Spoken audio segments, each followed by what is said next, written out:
गर्मी है, आप लोगों को परेशानियां भी हैं। इन तमाम परेशानियों को उठा करके जिन गुरु है, यथार्थ में गुरु है, यह बात इस धरती पर पहली बार आई है, उनसे मैं निवेदन करूंगा कि वो आपसे कुछ बातें करें। विषयों में इन्हें बांधा नहीं जा सकता और भैया की प्रत्येक बातें अमृत वाणी है। आप इसका लाभ लें, शांति बनाए रखें, पुनः आपसे निवेदन।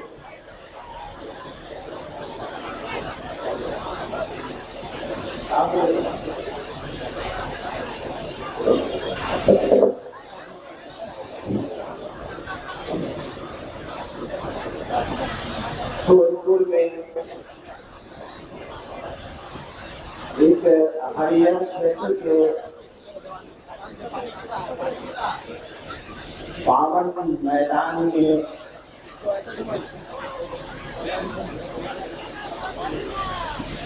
आयोजित इस शिव गुरु महोत्सव में, इस शिव गुरु चर्चा में मुझको पहली बार आने का सौभाग्य मिला है।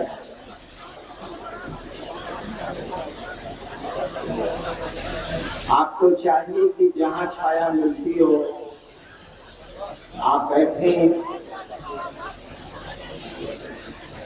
आवाज दूर तक जा रही होगी, आप कहीं भी बैठ के सुन सकते हैं। गर्मी बहुत है, तेज धूप है, इसमें आप बैठे हैं। हम थोड़ी देर आपसे बात करेंगे, आपको सुनना चाहिए। मेला मैदान में तो हम इकट्ठा जरूर है,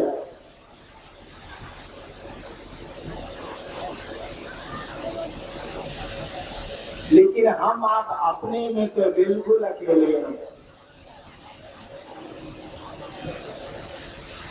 दुनिया भी एक मेला है, लेकिन इस दुनिया में आज तो इंसान बिल्कुल अकेला हो गया है।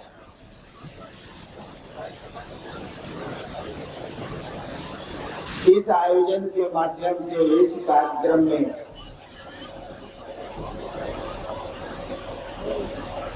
इस मंच से हम आपको ये कहना चाहते हैं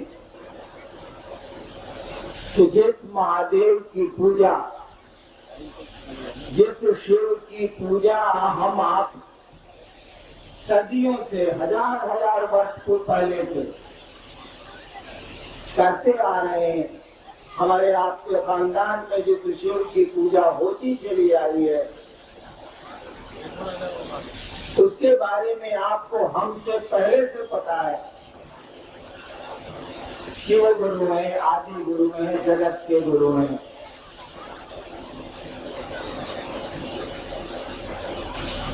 इस आयोजन के माध्यम से हम जो कहना चाहते हैं कि शिव गुरु हैं, हम आप उनके शिष्य हो सकते हैं।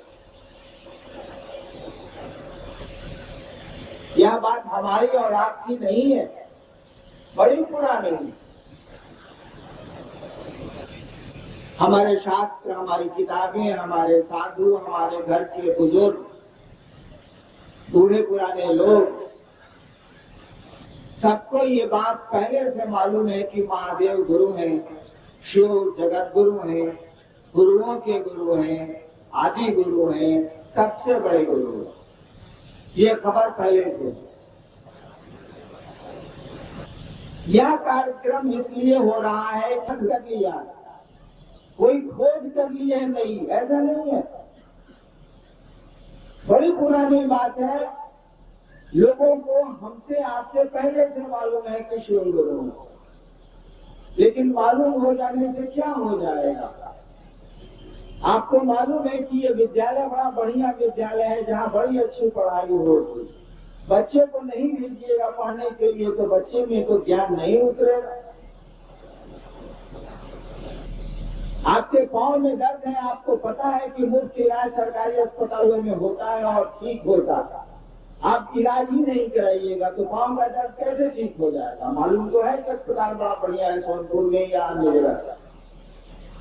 ठीक उसी तरह से ये मालूम तो हमको आपको पहले से है, ये पता तो हमको आपको पहले से है कि शिव गुरु, ये भी पता है जगत के गुरु। जगत गुरु शब्द का अर्थ होता है कि वो पूरे संसार का गुरु है। शिव को विश्व गुरु कहा जाता है, महागुरु कहा जाता है।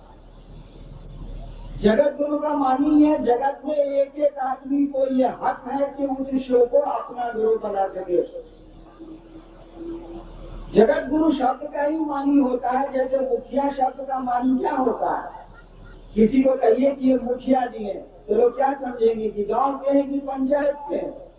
भैया मुखिया पंचायत में होते हैं, गांव में तो मुखिया का पद ही नहीं होता।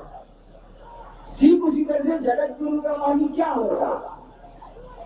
जगत गुरु का मानी है कि ये संसार का गुरु है, और संसार में कोई आदमी रहता है, वो किसी जाति का हो, किसी धर्म का हो, किसी जगह का हो, अमीर हो गरीब हो, किसी प्रकार का वो आदमी हो, उसको ये हक है, उसको ये अधिकार है कि उस शिव को अपना गुरु बना सके वो, क्योंकि वो जगत का गुरु है।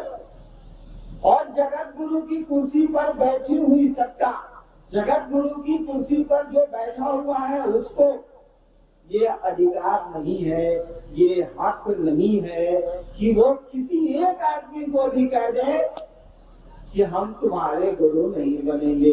अगर वो कह देगा तो फिर वो जगत का गुरु नहीं रहेगा। तब कहा जाएगा ये जगत गुरु है लेकिन ये वो कौम है, ना कह जाए। जगत गुरु अगर कह दे किसी एक आदमी को, किसी को, वो अफ्रीका में रहता हो, समुद्र में रहता हो, आदमी खाता हो, जो करता हो वो, अगर जगत गुरु शिव कह दे कि तू आदमी खाता है, अफ्रीकन है, तू जंगलों में रहता है, मैं तेरा गुरु नहीं बनूंगा, तो साधु और शास्त्र उस दिन से कहने लगेंगे शिव जगत गुरु है -1, जगत गुरु है ही जरूर लेकिन एक आदमी के छोड़ कर।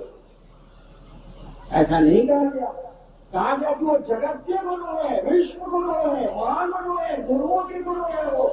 इसका अर्थ होता है, इस शब्द का मानी होता है कि इस संसार में एक एक आदमी को, वो किसी भी प्रवृत्ति का हो, प्रकृति का हो, किसी भी घर में पैदा हुआ हो, उसको ये हक है जन्मजात कि उस शिव को ये कह सके कि आप मेरे गुरु हैं और मैं आपका शिष्य हूँ। और उस शिव को जो जगत गुरु है उसको ये हक कतई नहीं है, किसी हालत में नहीं है कि वो कह दे कि मैं तुम्हारा गुरु नहीं बनूंगा इसीलिए कि तुम देखने में सामने दिखते हो। नहीं कर सकता वो, क्योंकि वो जगत का गुरु है। तो इस जगत गुरु शिव के बारे में तो लोगों को पहले से पता है, हमको आपको तो बाद में पता है, बाद में पैदा हुए तो बाद में पता। आपको आश्चर्य होगा कि मैंने जब शिव को गुरु माना था आज से 30-31 साल पहले, तो मैंने किसी को नहीं कहा था कि शिव गुरु है, मैं चुप हो गया था। मुझको लगता था कि महादेव गुरु नहीं है, सब फालतू, सब बेकार। और 8 वर्षों तक मैंने किसी को नहीं कहा कि मैंने शिव को गुरु माना। 8 वर्ष 74 में मैंने माना था, 82 तक मैंने किसी को नहीं कहा कि शिव मेरे गुरु है। इसीलिए कि मुझको लगता था कि कौन मंत्र बतलाएगा, कौन साधना बतलाएगा, ये शिव तो शरीर में नहीं है। और मैंने प्रेत देखे थे 1974 के पहले शिव के रूप में, जब स्मशान में जाया करता था तो प्रेत आ जाते थे महादेव के रूप में, और मैं जितनी बुद्धि थी उन प्रेतों को शिव समझता था। जो समझेंगे वही न समझेंगे, दूसरे की बुद्धि से तो कोई नहीं समझ सकता, जो उसके पास बुद्धि है वही समझेगा। जितनी जानकारी है, मैं सीवान में पैदा हुआ हूँ। पहले मैं सोचता था कि सोनपुर बहुत बड़ा रेलवे स्टेशन है, छोटा था तब। है कि हमने के सिवान में हो नहीं छपरा हाँ वो बड़े स्टेशन हो सोनपुर तो कौन से बड़ा। अब हमसे पूछिएगा कि सोनपुर बड़ा रेलवे स्टेशन है, आप कहेंगे हाँ बड़ा रेलवे स्टेशन है, लेकिन भाई साहब हावड़ा इससे ज्यादा बड़ा है, मुगलसराय इससे ज्यादा बड़ा है, दिल्ली इससे ज्यादा बड़ी है। क्योंकि जान गया मैं, जानकारी हो गई। ठीक उसी तरह से मुझको जानकारी नहीं थी कि प्रेत भी शिव का रूप लेते, तो मैंने जब शिव को गुरु माना तो मुझको लगता था यहाँ भी ठगी है, यहाँ भी सब गड़बड़ है, क्योंकि महादेव तो शरीर में है नहीं, और है भी तो साले प्रेत उसका रूप ले लेते हैं, पता नहीं क्या मामला है। लेकिन 8 वर्षों के बाद जब मैंने पहली बार लोगों को कहा कि हम महादेव को गुरु माने हुए हैं, भैया कमाल हो जाता है।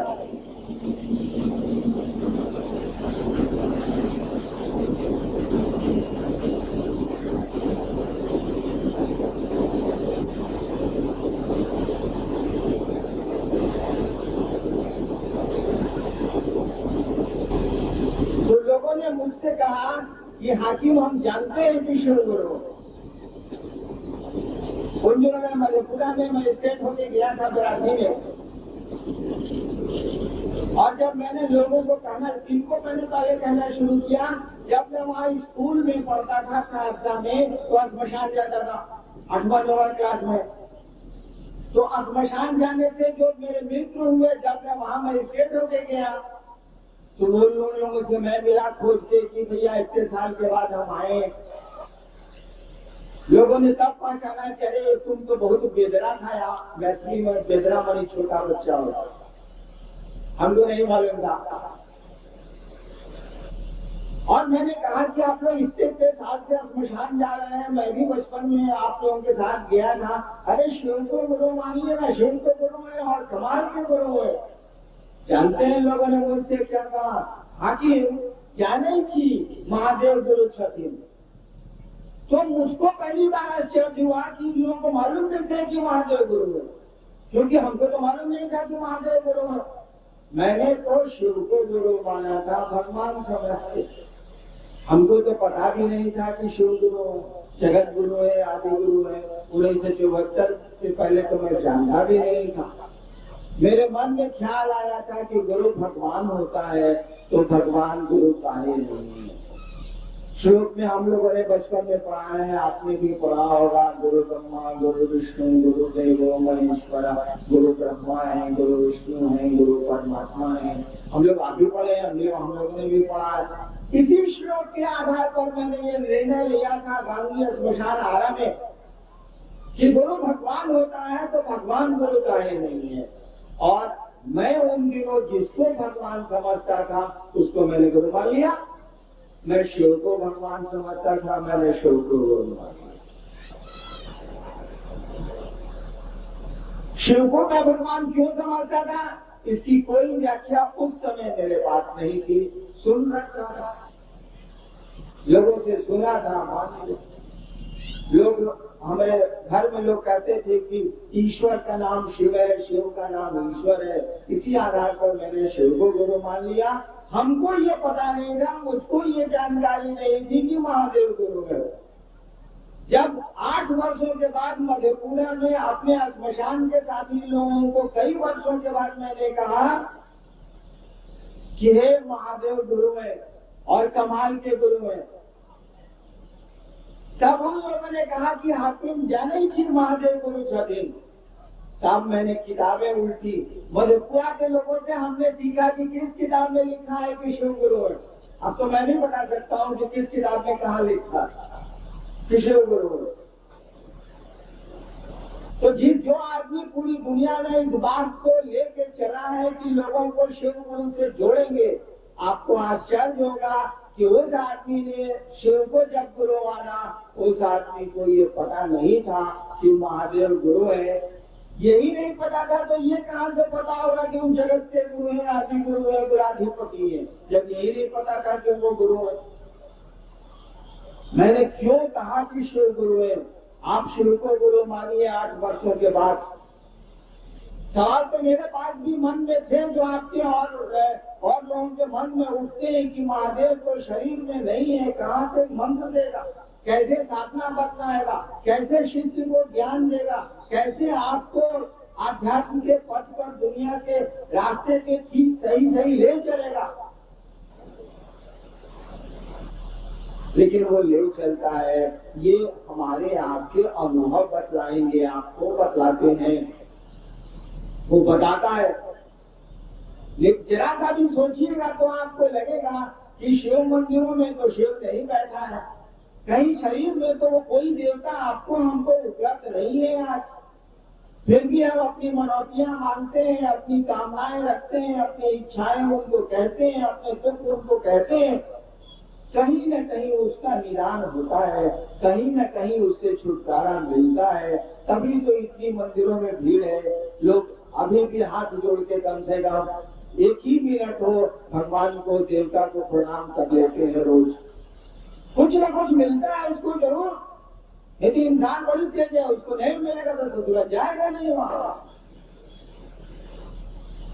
तो जो देवता आपको सुख दे सकता है, जो महादेव आपको संतान, संपत्ति और सम्मान दिला सकता है, दे सकता है, सोचिए तो जरा ज्ञान नहीं दे सकता? दे सकता है। कौन सी चीज है जो हमको आपको इस दुनिया में ले आई है और अब ले दी जाएगी? कोई तो नहीं दिख रहा। एक दिन मैं छोटा सा था, अब बूढ़ा हो गया हूं, अब ससुरा हरिंद्रायण मर दी जाएगा। कौन मार रहा है?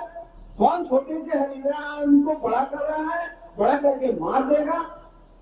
मर जाना होगा एक दिन, कोई तो नहीं दिख रहा है, वो तो सब कुछ है।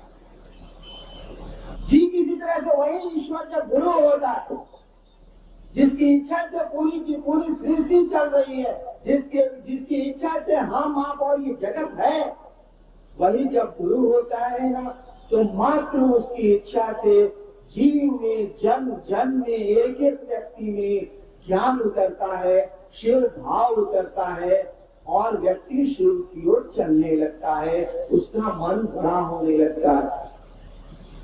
हमने कहा नहीं कि मेले के मैदान में हम तो जरूर है, लेकिन सोचिए तो जरा बिल्कुल तनाव हो चुके हैं, बिल्कुल अकेले हो चुके हैं, कोई अपना हम लोगों को दिखता ही नहीं है। एक लाचारी है अपना बन जाने की, अपना दिख जाने की। भीतर से सोचिए तो आपको लगता है कि कोई आपका अपना है। खाली खाली मन है, खाली खाली दे रहा, उदास है मन, चिंतित है मन, परेशान है मन, कोई सहारा नहीं हो गया है, तो भीड़ में है तो मेले में। बिना गुरु के तो किसी पूजा का कोई अर्थ ही नहीं। गुरु ही बताएंगे ना आपको कि शिव पर बेलपत्र चढ़ेगा तो क्या होगा, और जल चढ़ेगा तो क्या होगा। किसी देवता की पूजा करेंगे कैसे आप, तभी तो उसके परिणाम आएंगे। अभी क्या परिणाम आ रहे हैं बताइए तो ना। इतनी तो हम लोग पूजा कर रहे हैं और दिल से टूट गए, मन से टूट गए, जात धर्म में भटक गए, कहीं कोई शांति नहीं है, कहीं कोई प्रेम नहीं है। क्या हो गया इंसान को, क्या हो गया हमको आपको? ऐसा तो नहीं है। वो शिव जो तस्वीरों में दिखता है वो तो सांपों को गले लगाता है। तस्वीर देखिए तो महादेव की, शिव के, उन पता नहीं वो क्या सच है क्या झूठ है, मैं नहीं जानता, लेकिन तस्वीरें तो बोलती है कि इसके दरबार में, इसके घर में तो बाघ और बैल दोनों साथ साथ जीते। मोर सांप को खाता है तब भी शिव परिवार में बड़े लगन से दोनों है। चूहे को सांप खा जाता है, लेकिन शिव परिवार की तस्वीरें देखिए तो सांप भी नजर आएगा, चूहा भी नजर आएगा और दोनों सारे मस्ती में नजर आते। कोई भयाक्रांत, कोई डरा हुआ दिखता नहीं है। और एक हम आप हैं, सोचिए तो जरा, इतनी भीड़ में तनाव हो गए, इतने लंबे चौड़े परिवार में, इतने बड़े मेले में भी तनाव है, बिल्कुल अकेले परेशान है, चिंतित है। प्रेम समाप्त होता चला जा रहा। कुछ कुछ नहीं हुआ है। गुरु के अभाव में हमारी आपकी उन्नति रुक गई है, हमारा आपका विकास रुक गया। गुरु ज्ञान देते हैं, और जब ये आपको हमको पहले से पता है कि शिव से बड़ा गुरु नहीं होता है, तो हमारा आपका क्या लगता है? बाबा तो है ही वो पहले से, उनको केवल एक थोड़ी सी तो बात कहनी है, वो भी मन ही मन कहनी है कि हे महादेव, आप मेरे गुरु हैं, उस पर दया न करिएगा। देख लेना है कि दया करता है कि नहीं करता है, देख लेना है कि शिव को गुरु मानने के बाद मन शांत होता है कि नहीं होता है, परेशानियां कम होती है कि नहीं होती है, उदासी कम होती है कि नहीं होती है। क्या लगता है आपका कौन सा वक्त जाया होता?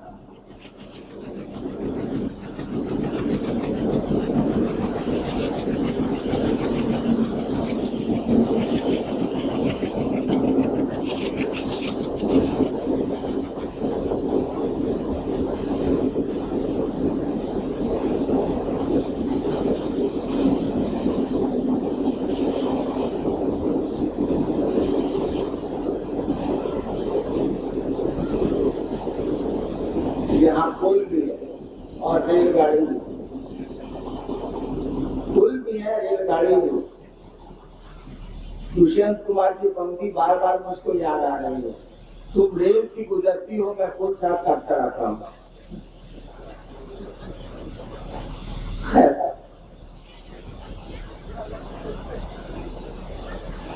तो हम लोग बात कर रहे थे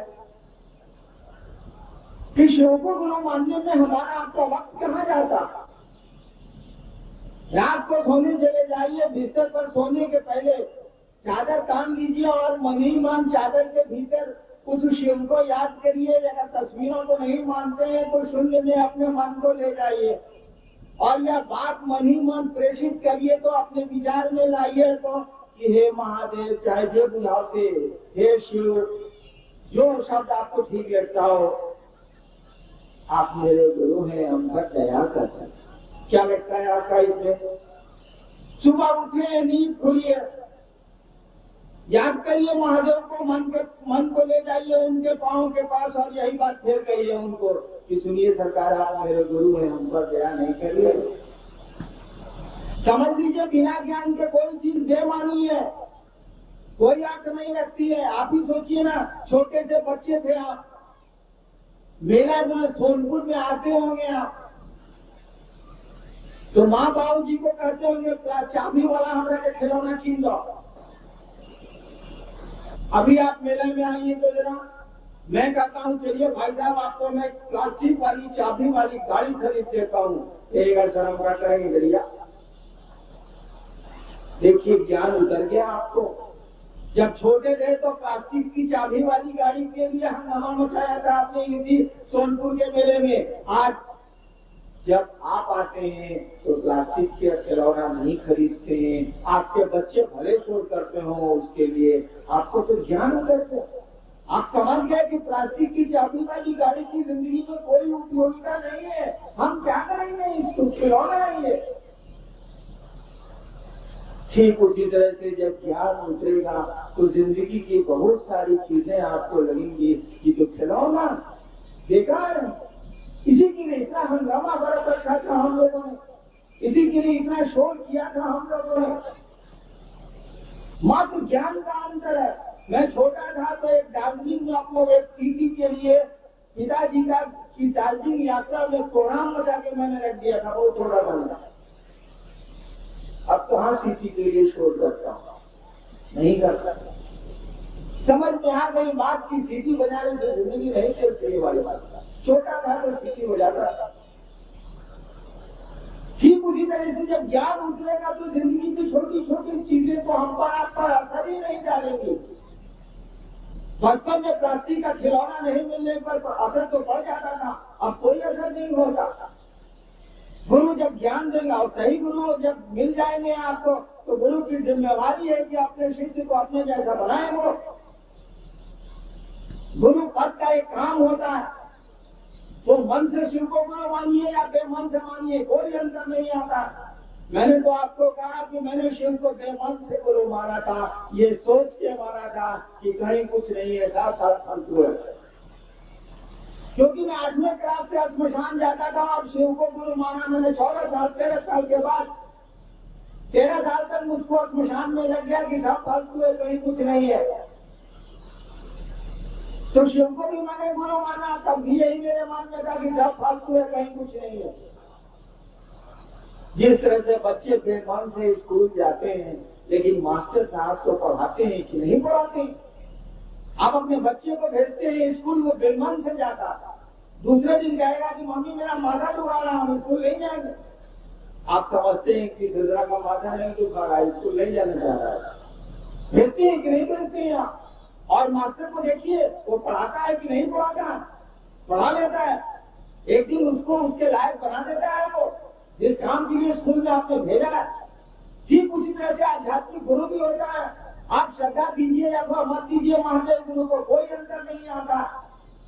श्रद्धा दीजिए तो भी ठीक, मेरी तरह अश्रद्धा कीजिए तो भी ठीक, कोई अंतर नहीं आता।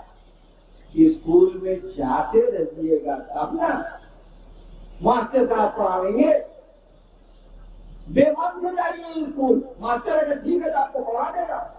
तभी माँ शिक्षक के यहाँ विद्यालय में हम लोग अपने बच्चों को भेजते, जानते हैं कि ससुराल तो पढ़ना नहीं चाहता है, मास्टर साहब के पास बुद्धि है, वो फुसला के डरा के पढ़ाइए लेंगे। हम लोग स्कूल में थे, मामूली बदमाश थे, ऐसे ही गौर सीमान छपरा, सीधा करने का हो रहा सके आदमी, मामूली बदमाश थे हम लोग। लेकिन शिक्षक ने पढ़ाया कि नहीं पढ़ाया? पहली बार में डिप्टी कलेक्टर हुआ, IPS में आया, पढ़ाया उसने, वो अपनी जिम्मेवारी समझता है तो पढ़ाएगा वो। ठीक उसी तरह से जो गुरु सही होता है वो अपनी जिम्मेवारी समझता है, केवल उस गुरु से आपको हमको जुड़ने की जरूरत है, उसके साथ लगे रहने की जरूरत है। शिव को गुरु मानने की लाचारी में आप हो या श्रद्धा में हो, दोनों के परिणाम आ जाएंगे। लाचार, जैसे मैंने शिव को गुरु माना था, लाचारी में कहा जाता मैं 13 साल श्मशान साधने के बाद बचपन से कोई उपाय मेरे पास नहीं था, मैंने भगवान को गुरु मान लिया। भगवान मैं शिव को समझता था, मैंने शिव को गुरु मान लिया और ये सोच के माना कि सारा कहीं कुछ नहीं, सब फालतू। परिणाम उतरे की नहीं उतरे। मेरे साथ लाचारी थी, मैं शिव गुरु को छोड़ के जाता कहा, वो बहुत सारे गुरुओं के साथ तो रह चुका था मैं, अघोरियों के साथ रहा था मैं। लाचारी में शिव को गुरु माने रखा। मेरी एक आदत है कि मैं लाचारी में करूं या मन से करूं, जो काम करूंगा बड़ी ठीक से करूंगा। तो शिव को गुरु माने हुए था, तो शिव गुरु से लगातार झंझट नहीं करता। मैं तो ऐसे झंझट किया हूं महादेव से ना कि आप सुनेंगे तो मुझको मारेंगे, मैं बोल नहीं सकता। लोग मंदिरों में जूता पहन के खोल के जाते हैं, मैं दोपहर में जाता है जूता मोजा पहन के कि सचुआ पूछो तो होगा, तो पूछो तो करेगा जी। जब देखते थे कोई आदमी नहीं मंदिर में है, जूता पहन के जाते थे, एकदम शिवलिंग के पास चले जाते थे, पूछो क्या होगा, तो सचुआ पूछो तो हमको कर देता। सोचिए, न जानने की ख्वाहिश ये थी कि कल करेंगे, उल्टा करेंगे, कुछ तो होगा। और जब कुछ नहीं मिला तो मैं बैठ के रोता था, सारा बर्बाद हो गया, इसे बढ़िया पढ़ाई लिखाई करते, बाप उतना बड़ा अफसर है और बाप भी बिगड़ा हुआ है, पूरा घर बिगड़ा हुआ है, और यो लिखो करते सारा जिंदगी भर चला कर मकान सारे ऐसा साधु चक्कर में सब बर्बाद हो गया। लाचारी में शिव गुरु से जुड़ा रहा और 1 साल के बाद परिणाम उतरना शुरू हुआ, परिणाम उतरता चला गया। और जानते हैं मैंने शिव को गुरु काहे के लिए माना था? जैसे आप मानते हैं वैसे मैंने भी माना था। ऐसा थोड़ा ही कि हम माने थे कि हे महादेव हमको भक्ति दे दीजिए, सारा भक्ति से मुझे क्या मतलब था? ऐसा थोड़ा ही गाने में आप कभी महादेव से कहा था कि लोग बैठे हो, हम खूब प्रवचन दें, भाषण दें, बाबा बने, ऐसा कुछ नहीं था मेरे मन में। मैंने शिव को गुरु माना था चमत्कार सीखने के लिए, कि चमत्कार करेंगे, लोग गोड़ छुएगा, आशीर्वाद देंगे, पूरा अघोरी करेंगे, यही सोचा था मैंने। लेकिन आप कुछ भी सोच के स्कूल में जाइए, मास्टर तो आपके मेरिट को पढ़ाते पढ़ाते सही दिशा में पहुंचा देगा। आप छोटे से बच्चे से पूछिए तो स्कूल जा रहा है, वो आज दूसरा दिन हुआ है कि पढ़ के क्या बोलोगे, क्या बोलेगा वो? अगर जंगल का लड़का है तो कहेगा सर हम फॉरेस्ट गार्ड बनेंगे। कहे कि जंगल का लड़का है वो।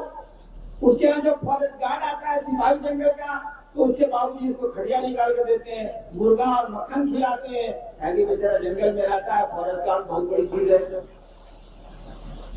तो पहली बार स्कूल गया है तो बोलेगा कि हम फॉरेस्ट गार्ड बनेंगे। उसको नहीं समझ में आता है कि फॉरेस्ट गार्ड से बड़ा कुछ होता ही नहीं है। कॉलेज में निकलने दीजिए तो आता पूछिए तो उससे एक छोटे से बच्चे के सामने महादेव खड़ा हो जाता है और पूछेंगे क्या चाहिए, मैं तुमको त्रैलोक्य दे सकता हूँ, कुछ दे सकता हूँ। क्या बोलेगा? ढेर खुश होगा तो कहेगा देखो टॉफी ला लीजिए बढ़िया। नहीं मांगेगा, उसको इससे ज्यादा जरूरत ही नहीं है, उसको समझ ही नहीं।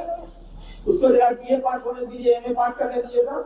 उसी लड़का को जिसके सामने महादेव खड़ा हुए थे जो 3 साल का रहा, उसको 30 बरस का होने दीजिए, महादेव को खड़ा करेंगे तो नानी मर जाएगी महादेव की, उसकी छत में पूरा कर नहीं सकते हो, क्योंकि जो चीज मांगेगा कहां से देंगे महादेव। एक बार मुल्ला ये मंसूर ने कहा था ना खुदा से, एक कहानी बड़ी अच्छी है। एक बार मंसूर भाई बैठे हुए थे टोपी पहन के, एक आवाज आई मंसूर मंसूर अपनी टोपी बेचेगा।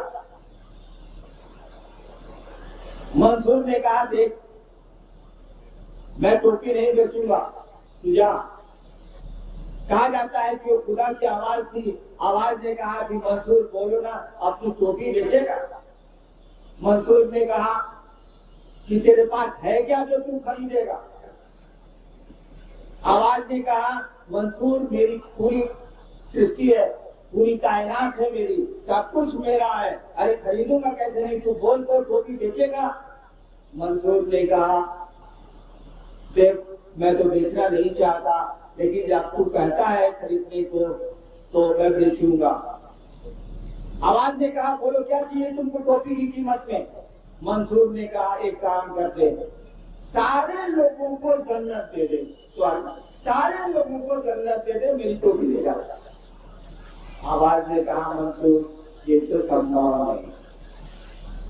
मंसूर ने कहा ठीक है संभव नहीं है ना, सारे लोगों को जहन्नुम दे दे, सारे लोगों को जहन्नुम दे दे, मेरी टोपी ले। आवाज ने कहा मंसूर ये भी संभव नहीं।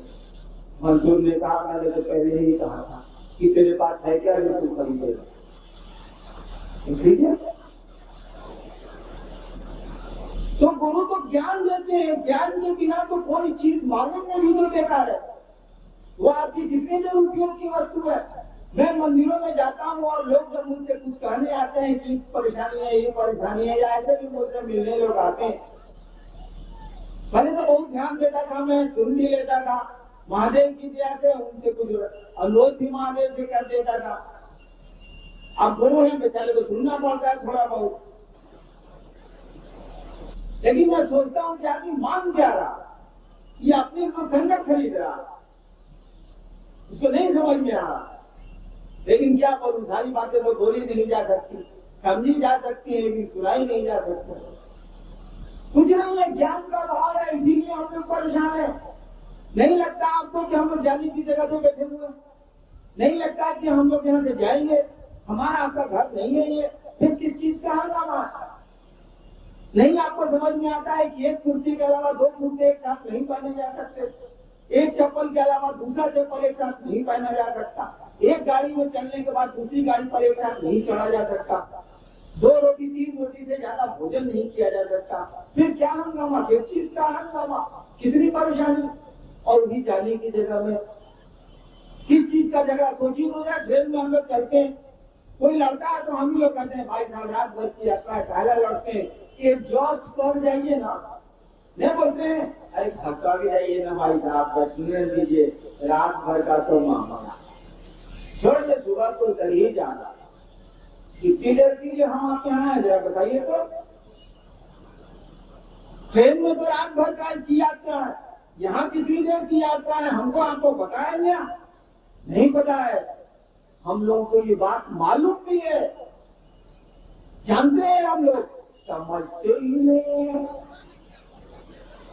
जानते हैं, समझते नहीं है, बोध नहीं है हमको। हमको आपको पता है ही कि हम लोग यहां से जाएंगे, न पता है क्या? मेरी माँ गई, मेरे दादा गए, मेरे बाप भी अब जल्दी ही जाएंगे, मैं भी जाऊंगा, सब पता है हम लोगों को। समझ होती तो व्यवहार बदल जाता, मन शांत हो जाता। गुरु क्या करते हैं? गुरु का काम क्या है? मैंने आपको शुरू में कहा, गुरु ज्ञान देते हैं। ये ज्ञान क्या चीज है भाई साहब? बुद्ध को, भगवान बुद्ध को ज्ञान हुआ था। ये क्या है ज्ञान? हम सुनते हैं ना, सम्यक ज्ञान हुआ था गौतम बुद्ध को। गुरु ज्ञान देते हैं, सोचना ज्ञान है कौन चीज भाई? ज्ञान कुछ नहीं है, ज्ञान समझ है। जान लीजिए, मेरे गुरु ने मुझको यही सिखलाया है और सही सिखलाया है। महादेव गुरु जब होता है ना, और जब वो सिखलाता है ना, दुनिया की कोई ताकत उस बातों को नहीं काट सकती है। ज्ञान का मानी समझ होता है और कुछ नहीं होता है। गुरु समझ देते हैं। ज्ञान और समझ में कोई अंतर नहीं है। पूरी की पूरी समझ आ जाए, इसका मानी ही हो गया पूरा का पूरा ध्यान उतर गया।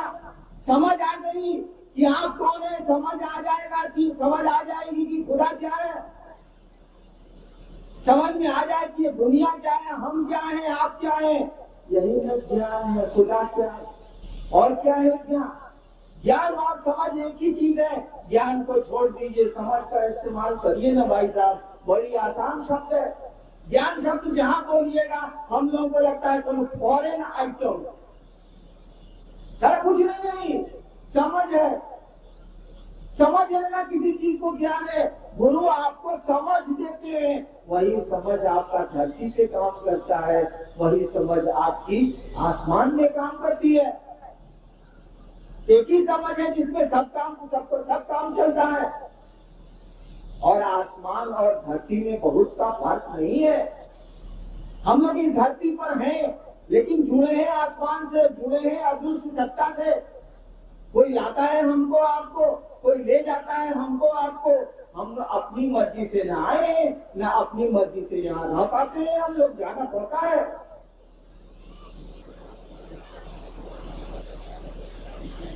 आपको शिव को गुरु मानना चाहिए, उस शिव गुरु से अपना संबंध गाढ़ा करना चाहिए, संबंध बना के उसको कायम रखना चाहिए। अब ट्रेन वाला संबंध बनाए करना चली। रात में हमनी का ट्रेन में खूब दोस्ती करीला। कितना लोग से कोई नहीं आज तक हमनी का दोस्ती। याद देखो तो संबंध बा नहीं थे, वो उतार गई, हम उतार गई, दोनों संबंध टूट गई। भाई बटला, ठीक उसी तरह से शिव को गुरु मान के ऐसा मत करिएगा कि रात भर की यात्रा में मोहब्बत हुई थी और सुबह तुम कहीं और हम कहीं। अरे संबंध बनाइए तो रहिए, खड़ा रहिए। शिव को गुरु बनाया है तो रहेंगे शिव में गुरु। देखेंगे कि वो गुरु होते हैं तो क्या असर होता है, क्या लगेगा, क्या बिगड़ेगा यहाँ। और आज तक शिव से जुड़े किसी का कुछ भी बिगड़ा नहीं है। आज तक का तो वृतांत और इतिहास यही हमको आपको कहा गया है। वही शिव ने आपका हमारा गुरु होगा। और गुरु क्या करेंगे? आपको समझ देंगे। गुरु शिष्य को शिव बनाते हैं, आपको वो शिव से जोड़ेंगे। यानी महादेव गुरु होके आपको महादेव से जोड़ेगा। और क्या करेगा? गुरु का काम क्या है? कोई गुरु होगा तो अपने शिष्य को शिव से जोड़ता है, ईश्वर से जोड़ता है। नियम ही है कि गुरु शिष्य को शिव बनाते हैं।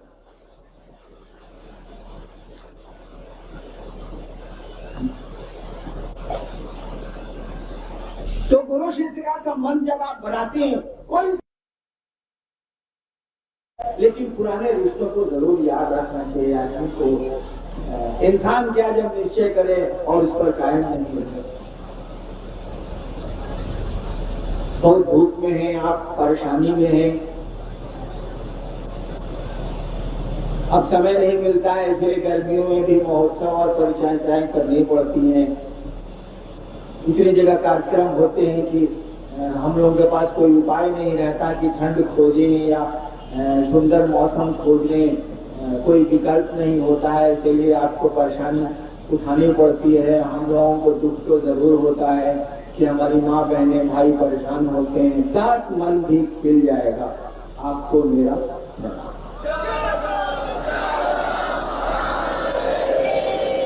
कि भारत भूखंड पर गुरु और सदगुरुओं का भरमार है, फिर आज ये जगत गुरु शिव की बात क्यों?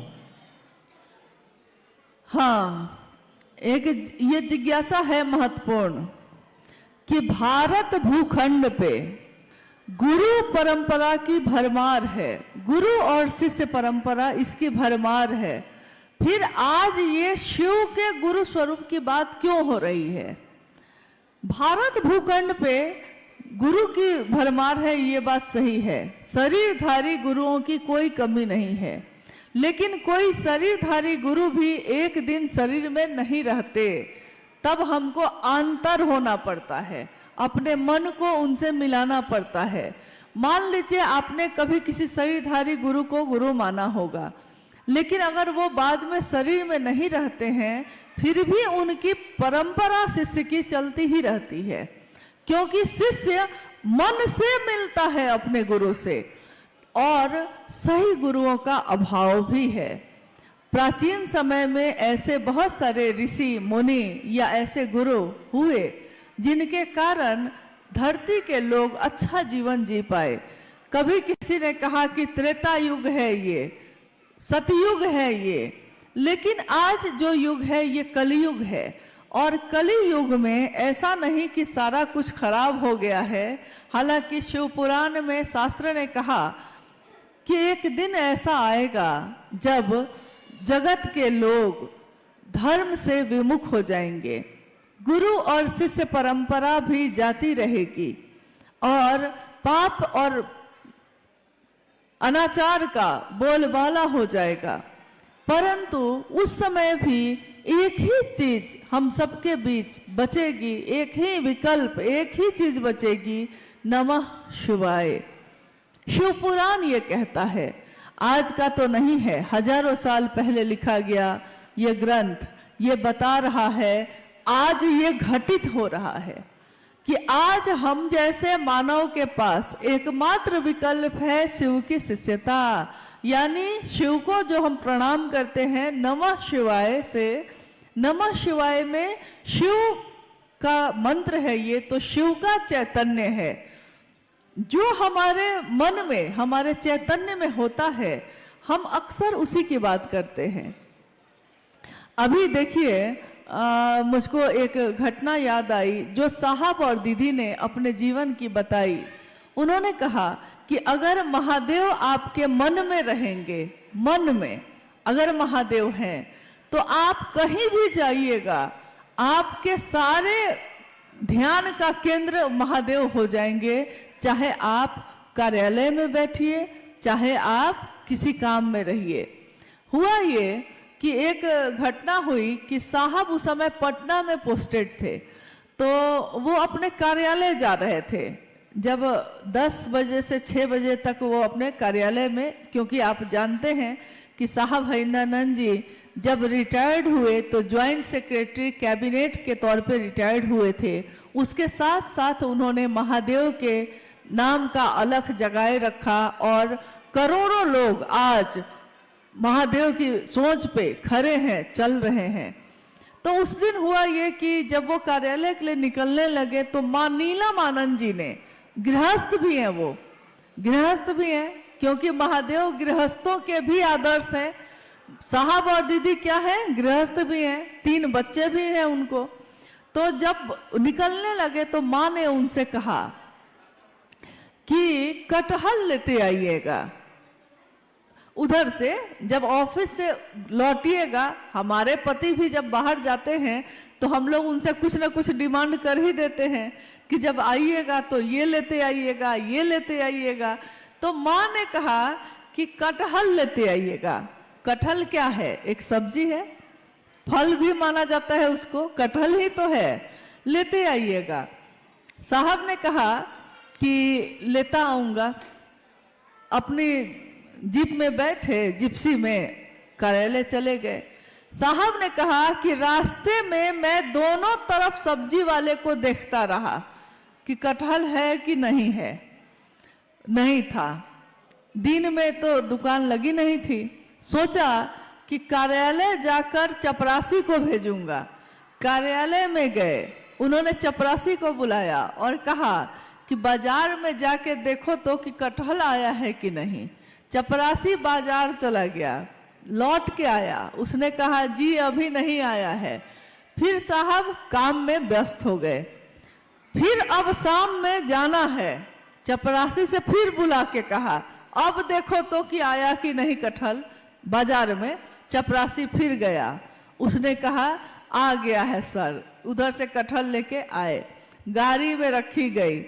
कहा एक ज्वाइंट सेक्रेटरी कैबिनेट और कहा वो कटहल के लिए परेशान हो रहे हैं। साहब ने कहा क्या मैं कटहल के लिए परेशान हो रहा था? नहीं, मेरे ध्यान में नीलम थी। मेरे ध्यान में नीलम थी तो नीलम ने क्या कहा है ये भी मेरे ध्यान में था। मेरे ध्यान में शिव होंगे तो शिव ने क्या कहा, साहब दीदी ने क्या कहा, ये भी मेरे ध्यान में होगा। तो इसीलिए साहब ने कहा कि वो कटहल मेरे मन में घूमता रहा, जबकि मैं उतना पसंद भी नहीं करता, लेकिन कटहल नीलम ने कहा। महत्वपूर्ण यह है कि किसने कहा। तो यहाँ जब हम शिव को गुरु मानते हैं तो महत्वपूर्ण यह है कि हमने किसके कहने से माना। कौन है जो हमारे दिन और रात में भी हमारा साथ नहीं छोड़ता, जो हमारे चित्त में हमेशा विराजमान रहता है, जिसके लिए हम कहते हैं महादेव साहब दीदी बैठे हैं मेरे सीने में। हम ये कहते ही रहते हैं क्योंकि हमारे मन का ध्यान भी उन्हीं के आसपास घूमता रहता है। तो हमको याद रहता है कि साहब ने क्या कहा, क्यों कहा, क्या करना चाहिए हमको। अगर हमको याद ना रहे तो हमको ये भी याद नहीं रहेगा कि उन्होंने क्या कहा। ये याद इसीलिए है क्योंकि वो भी याद है। नहीं, एक जिज्ञासा है, एक ये बहुत सारे गुरु बहनों और गुरु भाई की जिज्ञासा है कि दीदी हम लोग कई बार विचार योजना बनाए कि जाएंगे रांची, नहीं जा पा रहे हैं। रुकावट कहाँ आ रही है? चाहता हूं लेकिन हम लोग रांची नहीं जा पा रहे हैं, कृपया कुछ आप बताएं। जिज्ञासा आपने सुनी है कि जिज्ञासा ये है कि कुछ गुरु बहनों की है कि वो लोग हर कुछ दिन के बाद तैयारी करते हैं कि रांची जहाँ साहब का स्थल है उपवन, हम लोग हर धाम जाते हैं, मेरे साहब की जगह है, हम लोग वहाँ भी जाना चाहते हैं। तो हम लोग तैयारी कर लेते हैं लेकिन जा ही नहीं पाते हैं। तो रुकावट कहाँ आ रही है? रुकावट कहीं नहीं होती। अगर हम किसी पर निर्भर हो जाते हैं तब रुकावट होती है। जैसे जब हम लोगों ने यहाँ आने का प्रोग्राम बनाया तो कुछ लोगों ने कहा कि कलिंपोंग में बहुत ठंड होगी, दिसंबर में मत जाइए, अप्रैल में जाइएगा। लेकिन चलने वाला जब चल देता है तो वो उसी में एडजस्ट हो जाता है, मतलब ठंड है कि गर्मी है उसी में ढल जाता है। तो हम लोग चले आए। रोकने वाले तो रोकते ही हैं, कहने वाले तो कहते ही हैं।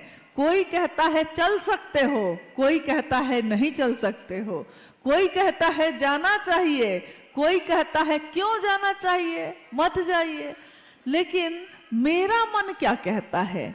मेरे कौन है वो जिनके लिए हम जाना चाहते हैं, जिनके पास जाना चाहते हैं? साहब और दीदी आज सबके साथ हैं। आप भी तो हम लोग के साथ हैं। तब भी हम लोग आए कि नहीं, आते हैं कि नहीं? कभी सिक्किम आते हैं, कभी सिलीगुड़ी आते हैं, कभी कलिंपोंग भी आ गए। आज से 15-16 साल पहले साहब के साथ आए थे हम लोग कलिंपोंग। यहाँ के टाउन हॉल में वो कार्यक्रम किया गया था। आज इतने सालों बाद फिर से कलिंपोंग में आने का मौका मिला तो सारी स्मृति, सारी बातें याद आने लगी। मुझको याद है कि जब टाउन हॉल से निकलकर हम लोग कार्यक्रम के बाद निकलकर होटल जा रहे थे तो रास्ते में एक फुटबॉल का मैदान था, शायद किसी स्कूल का था, कहाँ का था, कोई फुटबॉल मैदान है, टाउन हॉल से निकलने के बाद रास्ते में था। तो साहब ने कहा कि कलिंपोंग में महादेव का काम इतना हो कि एक दिन मैं आऊंगा इस फुटबॉल ग्राउंड में महादेव की चर्चा हो। देखिए इतने साल पहले उन्होंने ये बात कही, लेकिन मुझको ये पूरा विश्वास है कि जो उन्होंने कहा है, कहीं के लिए कह दिया है, तो वो घटित हुआ ही है, चाहे वो 20 साल बाद हो, लेकिन वो हो के रहता है। उन्होंने हमेशा यही चाहा कि हम सभी शिव के शिष्य बने, शिव के बने। यहाँ तो स्थिति ये होती है कि अगर कोई गुरु भाई या कोई गुरु बहन 50 आदमी को जोड़ लेता है और 50 आदमी उसके बात पे चलने लगता है तो वो समझ लेता है कि ये 50 मेरा आदमी है। तो दूसरा अगर कोई रख दिया चर्चा तो उसमें कहेगा मेरा लोग नहीं जाएगा, मेरा लोग, जबकि आपने उसको जोड़ा था क्या कह के? आपने तो कहा था शिव का बनना, शिव का शिष्य बनना, तो शिव के लोग ना होंगे, ये मेरे लोग कैसे हो गए? इसका अर्थ है कि मैंने शुरुआत में ही गलत भावना से ये काम किया है। मैंने महादेव के लिए महादेव का काम नहीं किया। जिसने भी, जो भी ऐसा करते हैं, उन्होंने शुरू से ही सोच लिया था कि हमको अपना आदमी बनाना है। हम लोग को कहाँ फर्क पड़ रहा, आप आए तो बहुत अच्छा, हम भी तो महादेव के लिए आए थे, फिर हम भी चले जाएंगे, आप भी चले जाइएगा। कोई ना भी आया तो भी कोई बात नहीं, महादेव उस पे भी दया करे, उस पे भी अपनी कृपा, अपना आशीर्वाद बरसाएं, उनके दया की बारिश हर व्यक्ति पे हो। हम शिव के शिष्य हैं, हम किसी का अशुभ नहीं सोच सकते, किसी का अहित नहीं सोच सकते, चाहे वो आपके साथ चले या ना चले। कभी शिव के शिष्यों को किसी का अहित नहीं सोचना चाहिए, क्योंकि वो शिव का शिष्य है और अगर उसने सोच लिया तो ऐसा घटित हो सकता है। इसलिए हम लोगों को ये काम कभी नहीं करना चाहिए। दूसरे गाली दे सकते हैं, हम लोगों को नहीं देना चाहिए। दूसरा आरोप लगा सकता है, हम लोगों को नहीं लगाना चाहिए, क्योंकि हम तो जानते हैं कि हम शिव के शिष्य हैं, भले वो जाने ना जाने। एक जिज्ञासा है, गुरु बहनों का कहना है कि दीदी, हम लोगों ने दीदी नीलम आनंद जी को तो देखा नहीं है। 2005 में दीदी नीलम आनंद जी शरीर छोड़ी, आप उनके साथ और साहब श्री के साथ गुजारे हुए अपना कुछ अनुभव सुनाइए। बाप रे बाप, दीदी से अनुभव पूछ रहे, अपना कुछ अनुभव बताइए कि आपने क्या अनुभव किया साहब और दीदी को। देखिए, दीदी नीलम आनंद 2005 में 17 जून को शिवलीन हो गई। आज से कितने वर्ष पहले? साहब 4 सितंबर 2022 को शिवलीन हो गए और आज भी दीदी और साहब हम लोगों के साथ उसी तरह है, जरा भी कम नहीं हुआ है, रफ्तार और बढ़ गई है, नजदीकी और बढ़ गई है। शरीर में रहते जो थोड़ी दूरी भी थी वो भी अब खत्म हो गई है। आपने जानना चाहा है, आपने पूछा है दीदी नीलम आनंद जी के बारे में। 27 जुलाई 1952 को झारखंड में एक जिला है पलामू, वहां के मनातूगढ़ में दीदी माँ का जन्म एक जमींदार परिवार में हुआ।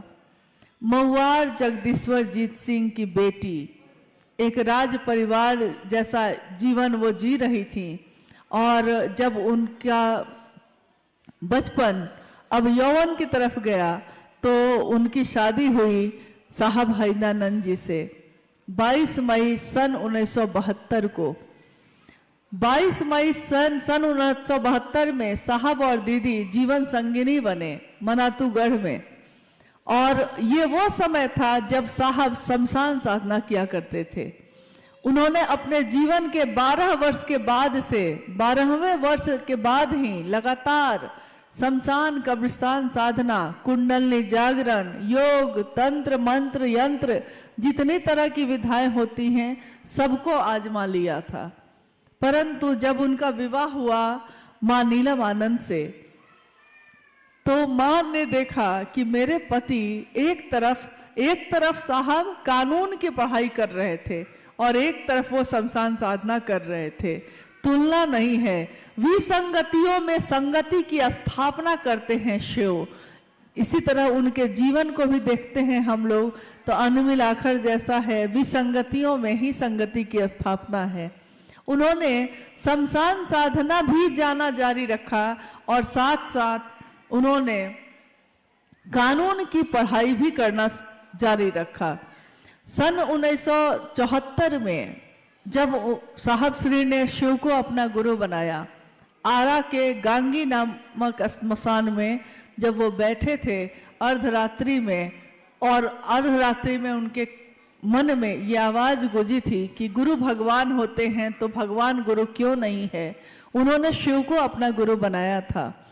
1974 के बाद लगातार 1981 तक, जब तक कि साहब बीच में डिप्टी कलेक्टर हुए, बिहार प्रशासनिक पद पे पदाधिकारी हुए और पाटन में उनकी पोस्टिंग हुई। पाटन में बहुत सारी चमत्कारिक घटनाएं हुई। मां नीलम आनंद जी के बारे में इतना ही कह सकते हैं कि उन सारे चमत्कारों की घटनाओं को जो घटित हो रहे थे उसमें उनकी सबसे ज्यादा भूमिका थी, क्योंकि स्वयं भगवती स्वरूपा, शक्ति स्वरूपा मां नीलम आनंद के लिए कुछ भी कहना उनके व्यक्तित्व को बहुत छोटा साबित करता है। उनके बारे में अगर कुछ कहना चाहे कोई तो कह नहीं सकता, उसके शब्द कम पड़ जाएंगे और उनकी ममता बहुत भारी पड़ जाती है। माँ की ममता का कोई मोल नहीं, माँ की ममता शब्दों में बांधी नहीं जा सकती। माँ जो ममता बरसाती है वो ममता ही बरसाती रही।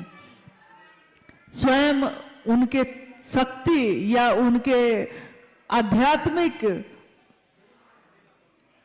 जो शक्ति है उसका आकलन कोई करना चाहे तो जगत का लोग नहीं कर सकता, क्योंकि ऐसी कितनी घटनाएं हैं जो ये बताती हैं कि उनके मन से या उनकी बात से क्या हो सकता है, क्या हो जाता है। उन्होंने जो कहा सो घटित हो गया, जो चाहा सो हुआ।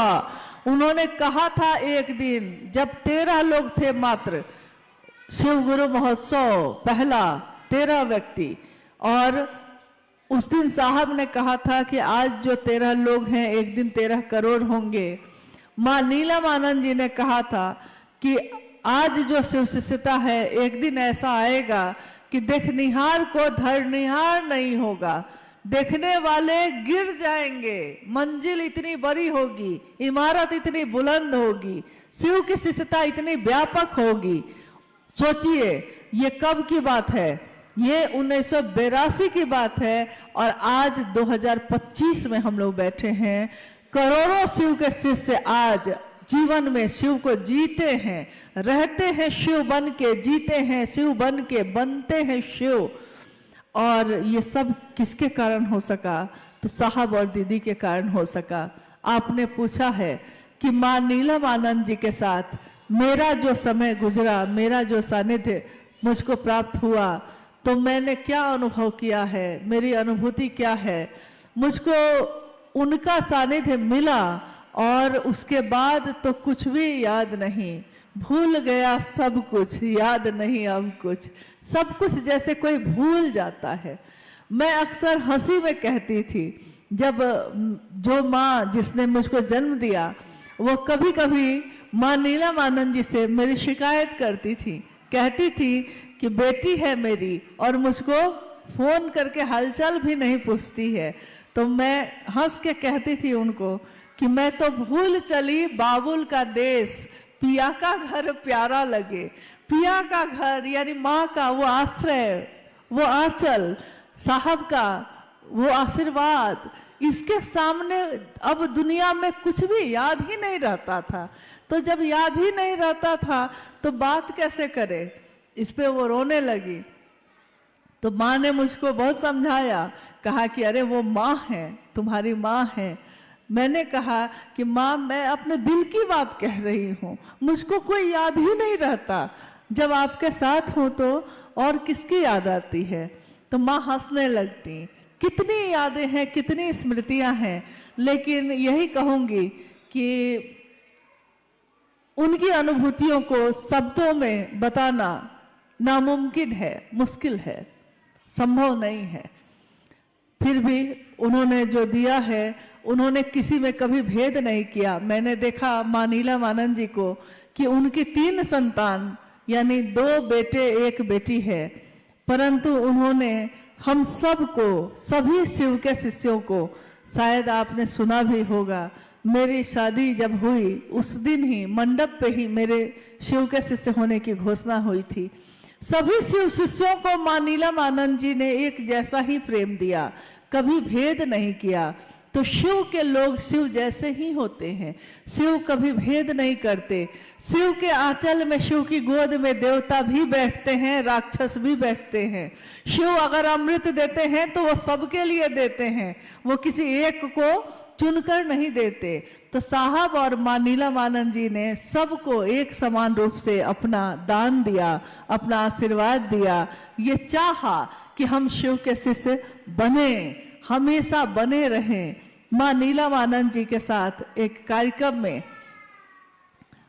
जब वो गई थी तो उन्होंने कहा था उस कार्यक्रम में कि मैं शिव की शिष्या हूँ, मैं आपके लौकिक कांटों को चुन लूंगी। मतलब आपके जो लौकिक जगत है सबको कहा कि आप सब जो शिव के शिष्य हैं, आपके जीवन के लौकिक कांटों को, कष्टों को मैं चुन लूंगी, छाया बनकर आपके साथ सदैव रहूंगी, बशर्ते गुरु कार्य में बेईमानी नहीं। ये बात उन्होंने बार बार कही कि एक शर्त एक ही है मेरी कि गुरु कार्य में बेईमानी मत करिएगा, गुरु का काम, गुरु का नाम गुरु के लिए लीजिएगा, गुरु के ही होके रह जाइएगा। और छाप तिलक सब छीनी रे तो से नैना मिला के। हम सारे छाप तिलक जो जगत के हैं भूल जाते हैं जब हमारा मन शिव से लगता है। तो हम सब शिव के शिष्य बने रहें और कुछ नहीं है, हाँ, चलते रहें। जीवन में जब भी मिलना हो इसी तरह गुरु भाई गुरु बहन बन के हम लोग मिलते रहें। कुछ अपने हैं, कुछ क्या कहेंगे, कुछ कांटे हैं, कुछ कलियां हैं, और इन कांटों और कलियों के बीच ही शिव की शिष्यता है। शिव की शिष्यता कीचड़ में कमल के जैसा है। दुनिया अगर कीचड़ है तो शिव की शिष्यता कमल का फूल है। दुनिया अगर कांटे चुभाती है तो महादेव की असीम दया कांटों पे चढ़ के गुलाब को खिलाती है। दुनिया गुलाब को देखती है, कांटों को कोई देखता भी नहीं। तो हम सब भी गुलाब की सुंदरता को देखें, शिव की शिष्यता की सुगंध से सराबोर हों, यही कामना मेरी है। और अपने साहब और दीदी से, अपने गुरु महादेव से यही आशीर्वाद मांगती हूँ कि हम सभी शिव शिष्यों का जीवन शिवमय हो, सुखमय हो। आप सभी के चरणों में मेरा प्रणाम है।